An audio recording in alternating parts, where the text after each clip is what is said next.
The Real Estate Photography Podcast is brought to you by TourBuzz.net, high-definition virtual tour and photograph hosting, now with interactive floor plans. Sign up for your free trial today. Hello and welcome to the Real Estate Photography Podcast with Mike Muriello.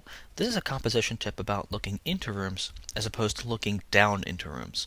When people start getting into real estate photography, they usually get their camera, their wide-angle lens, they get their tripod, they set up, and they take a picture of a room. But almost unconsciously, they tend to angle the camera down towards the floor.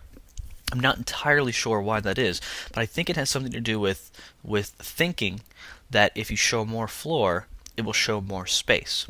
But basically, I went to a house and I just wanted to give an example of the difference between looking into a room versus looking down into a room. So here, it's just a couple of different rooms. First off, it's just a plain Jane house, nothing really fancy about it, and you'll notice I'm looking into the room, straight ahead. You see, in not mathematically perfect sense, but you see an equal amount of ceiling as you do floor. Okay, so this is what happens when we look down into the room. A lot changes. All of a sudden, those straight windows become very diagonal. Obviously, a lot's wrong with it, and you'll notice just because I'm looking at the floor doesn't show any more of the room. It actually detracts. And here's another one. Here's a bathroom looking straight into the bathroom. And then this is what happens when we look down into the bathroom. I'll go back for a second. If you notice, you get a pretty good feel for the bathroom itself. Okay, you understand what the cabinets are like, you understand the tiling or the wainscoting. But if you go here, you don't really gain anything by seeing more of the ground. You don't gain anything by looking at more of the cabinets, more of the floor. And all it does is distort your perspective. You'll actually see a lot of real estate agents who do their own stuff do this. So watch for it.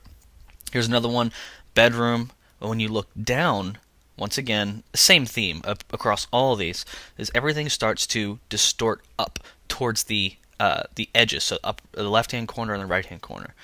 And then I did this one keeping this wall here just to show you. It'll pop down here. That's all you get of that wall. Sometimes walls are good to include because they show you the edge of the room. When you look down, everything, once again, it doesn't help. It doesn't. Everything is just distorted. And then the last one that I had just thrown up here is a kitchen shot, and this is what happens when we look down again. Once again, nothing is gained by looking down. The space doesn't look any larger. All it does is distort straight lines. It angles them up towards your corners.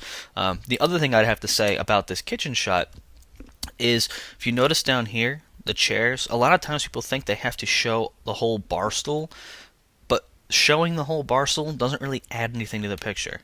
Showing the corners, just the tops of them, that's fine. Okay, so once again, just quick breeze through. Good, not good. Good, not good, blah, blah. You get the point again. Just make sure you're not angling down into rooms. All right? Thanks. Have a good one.